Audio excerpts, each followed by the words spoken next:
अस्सलाम वालेकुम नाज़रीन, मैं हूं वसीम अली। आप देख रहे हैं चैनल न्यूज़ पॉइंट। नाज़रीन, एक वक्त था कि जब तहरीक इंसाफ की गवर्नमेंट थी तो उस वक्त सदारती निज़ाम के हवाले से बाज़ सुनाई दी जा रही थी। लेकिन अभी जो मौजूदा पीडीएम की गवर्नमेंट है, इसके अंदर यही बात डिबेट की जा रही है। आज 2 रोज से जो है वो इस बात के ऊपर डिस्कस की जा रही है कि पाकिस्तान के अंदर जो अभी जमहूरी गवर्नमेंट है, इसके बजाय नई टेक्नोक्रेट गवर्नमेंट जो है वो बनाई जाएगी। नया टेक्नोक्रेट जो है वो सेटअप बिठाया जाएगा जो कि पाकिस्तान के मामलात को देखेगा। अब इसकी नौबत क्या पड़ी है कि यहाँ पे जो है वो मौजूदा जो एक गवर्नमेंट है, सेटअप मौजूद है, जो आईनी जो है वो गवर्नमेंट है, वो क्यों जाना चाहती है। अब वो जाके टेक्नोक्रेट के सेटअप को क्यों लाना चाह रही है, या फिर क्या ये गवर्नमेंट चाह रही है, एस्टेब्लिशमेंट का ये फार्मूला है। तो इसके ऊपर आज के इस व्लॉग के अंदर बात करेंगे। नाज़रीन, मामला ये है कि कल एक प्रोग्राम के अंदर असद कैसर साहब जो कि साबका स्पीकर पाकिस्तान थे, उन्होंने एक न्यूज़ ब्रेक किया। उन्होंने ये कहा कि जो अभी मौजूदा गवर्नमेंट है, इसके जो लोग हैं हमसे राब्ते कर रहे हैं कि हमने एक लॉन्ग टर्म के लिए, यानी कि तवील मुद्दती जो है वो हमने सेटअप जो है वो तैयार करना है टेक्नोक्रेट्स का। तो उसके वाले से हमसे जो है वो राब्ते किए जा रहे हैं, यानी कि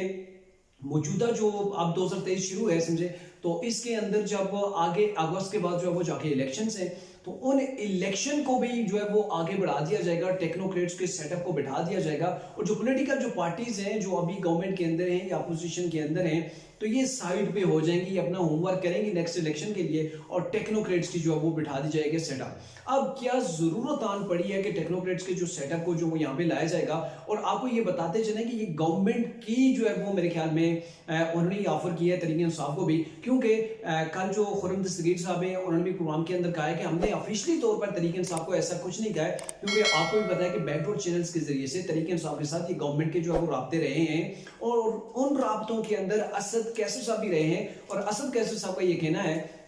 कि वहां पे हमारे लोगों को मोटिवेट किया जा रहा था कि अभी जो पाकिस्तान की मुआशी सूरत हाल है, अभी पाकिस्तान जो आईएमएफ के साथ जो वो प्रोग्राम कर रहा है, तो ऐसे मुश्किल किस्म के फैसले जो वो हमारे लिए बड़े मुश्किल होंगे, चाहे आप करें या हम करें, तो टेक्नोक्रेट्स के जरिए से जो वो हमने इस मैशत को, पाकिस्तान की मैशत को बेहतर करना है। सख्त तरीन जो फैसले हैं उसके जरिए से लेने हैं। और जो ऑफिशियली तो बात नहीं की गई, लेकिन अनऑफिशियली तौर पर एक बात उन तक पहुंचाई गई कि उनका रद्द अमल इसके ऊपर क्या होगा। और जाहिर है इसके ऊपर तहरीक इंसाफ ने रद्द अमल दिया। फवाद चौधरी वगैरह ने भी ये कह दिया कि ये गैर आईनी स्टेप है, इसे जो है वो उठाया जा रहा है। ये गवर्नमेंट चाहती है कि ऐसा एक जो है वो टेक्नोक्रेट से सेटअप बिठा दिया जाए जिसको तवील मुद्दती करके जो है वो 1 साल से ज्यादा जो है वो उसे बढ़ा दिया जाए, उसे तूल दे दिया जाए। अब इसी के हवाले से आसिम नज़ीर तारड़ जो पाकिस्तान की मौजूदा गवर्नमेंट है, इसके वज़ीर कानून है, उन्होंने इसके हवाले से अब उनसे बात की गई, तो उन्होंने कहा ये तो गैर आईनी फेल है, हम गैर आईनी फेल की जानब तो नहीं जा रहे जहां तक मेरी मालूमात है। लेकिन जो अभी मौजूदा गवर्नमेंट है वो अपना टेन्योर पूरा करेगी। अगर टेन्योर पूरा करती है तो 60 दिन के अंदर इलेक्शन हो जाते हैं जब टेन्योर पूरा हो जाता है। और अगर टेन्योर पूरा नहीं होता, पहले असम्बलियों को तहलील कर दिया जाता है। ये तो आईनी बात है कि अगर असम्बलियां पहले तहलील हो जाती हैं, जैसे अगर अभी तहरीक इंसाफ जो पंजाब असम्बली केपी के असम्बली तहलील कर देती है, तो आने वाले जो 90 दिन के अंदर आइन पाबंद करता है कि आपने इलेक्शन करवाने, तो हम वो इलेक्शन करवा देंगे। लेकिन जहां तक ये बात है ऑफिशियली तौर पर नहीं की गई, लेकिन इसकी मुकम्मल तैयारियां हो चुकी हैं। और तैयारियां क्यों हुई हैं? क्योंकि आपको पता है कि पाकिस्तान की मैशत इस वक्त ऐसे खतरनाक मोड़ के ऊपर पहुंच चुकी है कि जहां पर डिफॉल्ट का खतरा जो है वो पनप रहा है। अब मामला यह है कि इस वक्त पाकिस्तान के जो रिजर्व्स हैं, जो पाकिस्तान का खजाना है, वो अभी तकरीबन जो है 5 अरब 80 करोड़ डॉलर के लगभग पहुंच चुका है। और पाकिस्तान ने जनवरी के पहले हफ्ते के अंदर ही जो खलीजी ममालिक के जो बैंक हैं उनको जो रिटर्न कर रहे हैं, तकरीबन 1 अरब डॉलर जो है वो इन्होंने रिटर्न करना है। तो फिर पाकिस्तान के पास जो बच जाएंगे वो 4 अरब 80 करोड़ डॉलर जो वो बच जाएंगे, जो कि इंतहाई जो है वो कम जो है वो ये चीज रह जाती है। और वो भी कहाँ के? आपको पता है कि सऊदी अरेबिया ने पाकिस्तान के खजाने के अंदर 3 अरब डॉलर इस शर्त के ऊपर रखे थे कि आप यहां पास रख सकते हैं, लेकिन आपने इस्तेमाल नहीं करने। ये एक बैलेंस कायम करने के लिए जो उन्होंने दिए थे वो 3 अरब थे। दूसरी जानब आप अगर देखें तो चाइना ने भी पाकिस्तान को 2 अरब डॉलर ऐसे दिए थे कि आप इसे जो है वो रख सकते हैं अपने खजाने के अंदर, लेकिन आप इसे इस्तेमाल नहीं करेंगे। तो ये 5 अरब डॉलर तो डायरेक्टली उनके आ गए हैं। और अगर पाकिस्तान 1 अरब डॉलर दे देता है तो फिर बड़ी मुश्किल आन पड़ती है पाकिस्तान के ऊपर कि आप जो बाहर से चीज़ों को जो पाकिस्तान के अंदर लाएं, जैसे जो ऑयल की मसनूआत हैं, पेट्रोल डीजल, ये चीज़ें हैं, दालें हैं, और मुख्तलिफ किस्म की जो सनदी चीज़ें जो बाहर से आप मंगाते हैं, तो वो पाकिस्तान के लिए मुश्किल हो जाएगा और जो आगे कर्ज है वो भी वापस करना, रिटर्न करना मुश्किल हो जाएगा। अब प्लान क्या है? प्लान ये है कि ये जो अभी मौजूदा सेटअप है, आपको पता है जो अभी जो गवर्नमेंट पाकिस्तान के अंदर चल रही है, जमहूरी गवर्नमेंट्स, ये अवामी नुमाइंदे यानी कि अवाम से इलेक्शन जीत के वो आगे जाते हैं, कल इन्होंने अवाम के सामने पेश होना है, वहां पे जवाब देना है। तो टेक्नोक्रेट्स की गवर्नमेंट के अंदर वो लोग होते हैं जो मुंतखब नहीं होते, उन्हें अवाम मुंतखब नहीं करती। तो ऐसे लोग आके अवाम के सामने जिन्होंने जवाब नहीं देना होता, तो ऐसे लोगों का सेटअप तैयार किया जाएगा जो कि सख्त किस्म के जो फैसले करेंगे। सख्त फैसले से मुराद ये है कि पाकिस्तान का जब खजाना इधर से इतना खाली हो जाएगा और पाकिस्तान ने अभी जो आईएमएफ के साथ प्लान करना है, प्रोग्राम जारी है, उनकी जो 11वां जो रिव्यू हो रहा है अभी वो स्टार्ट होने वाला है। तो उसके अंदर जो है वो मजीद सख्त किस्म के जो पाकिस्तान के अंदर टैक्स लगाने की जो वो बातें चल रही हैं, जिसके अंदर तकरीबन 600 अरब रुपए के नए टैक्सेस लगाए जाएंगे। और अगर ये मौजूदा जो पॉलिटिकल गवर्नमेंट है, जो सियासी पार्टियों की गवर्नमेंट बनी हुई है, ये अगर सख्त फैसले करते हैं तो कल ये इलेक्शन में जाएंगे तो इनके लिए बड़ी मुश्किल हो जाएगी, ये अनपॉपुलर हो जाएंगे। और ये चाहते हैं कि अभी हम साइड पे रह के निगरान सेटअप को बिठा के, जो कि तवील मुद्दती की से मुराद ये है कि अगस्त के बाद भी वो काम कर सकता है, यानी कि ये मार्च के बाद का प्लान है कि मार्च तक यही सेटअप चलेगा और मार्च के बाद एक जो है वो टेक्नोक्रेट्स का सेटअप बिठा दिया जाएगा जो कि काम करेगा, मुश्किल फैसले करेगा, पाकिस्तान की मैशत को रिकवर करने की कोशिश करेगा। और जब मैशत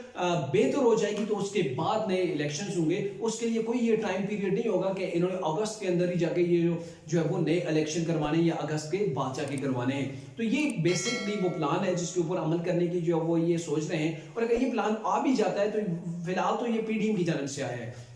लेकिन इसके अंदर मेरे ख्याल में एस्टेब्लिशमेंट को भी कोई प्रॉब्लम नहीं होगी, क्योंकि जो जमहूरी हुकूमत है बहुत साइड पे होना चाहती है, वो टेक्नोक्रेट्स को ला के बिठाना चाहती है, ऐसे लोगों को बिठाना चाहती है जो अवामी नुमाइंदे नहीं है, लेकिन वो सख्त किस्म के फैसले कर सकते हैं, क्योंकि जो पॉलिटिकल पार्टीज हैं ये उस तरीके से फैसले नहीं कर सकते। आगे जो मुस्लिम नून ने जो सख्त फैसले किए हैं उनका उन्हें जो है वो खमियाजा भुगतना पड़ा है। और अब यही तहरीक इंसाफ को भी इसी चीज के ऊपर जो वो बावर कराया जा रहा है कि पाकिस्तान की मैशत को अगर बचाना है तो सख्त फैसले करने पड़ेंगे। और ये फैसले सख्त जो है वो ना तो तहरीक इंसाफ कर सकती है, ना मौजूदा गवर्नमेंट कर सकती है, क्योंकि अगर अभी इलेक्शंस हो जाते हैं तो जो भी पार्टी गवर्नमेंट के अंदर आएगी उससे पाकिस्तान को संभालना, पाकिस्तान की मैशत को रिकवर करना इतना आसान नहीं होगा। और यही मेरे ख्याल में इनके पास अभी एक वाहिद जो है वो एक हल बचा है जिसके ऊपर काम करके पाकिस्तान की मैशत को बेहतर किया जा सकता है। लेकिन पाकिस्तान की आवाम के ऊपर ये बहुत बड़ा एक किस्म का आप कह सकते हैं कि रगड़ा चल जाएगा कि इतनी महंगाई ऑलरेडी है, इसके बाद नए टैक्सेस आ जाएंगे तो पाकिस्तान की जो गरीब आवाम है,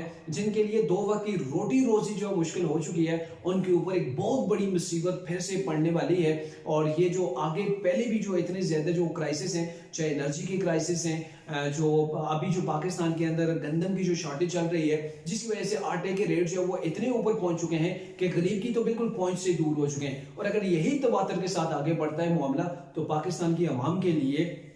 अपना इलाज मुआवजा, बच्चों की एजुकेशन, अपने आप के लिए मेडिसिन वगैरह, वो तो मेरे ख्याल में आवाम बोली जाएगी, लेकिन सारे के सारा जो फोकस रह जाएगा वो टोटली सिर्फ रोटी रोजी के ऊपर रह जाएगा कि किसी तरीके से बच्चों का पेट जो वो पाला जा सके। और अगर यही सिनेरियो रहता है और एक नया जो वो सेटअप नहीं आता, मुश्किल फैसले नहीं करता, तो पाकिस्तान को इस वक्त जो हालात इस तरफ जा रहे हैं कि पाकिस्तान डिफॉल्ट की जानब जा रहा है। और तरीके इंसाफ ने अभी जो महंगाई बढ़ रही है इससे फायदा उठाते हुए पाकिस्तान के मुख्तलिफ शहरों के अंदर जो तरीके इंसाफ के रिप्रेजेंटेटिव है वहां पे उन्हें ये टारगेट दे दिया गया है कि आपने अपने अपने शहरों के अंदर रैलियां निकालनी है कि गवर्नमेंट जो है वो किस कदर महंगाई करके आवाम का जीना इन्होंने दुश्वार कर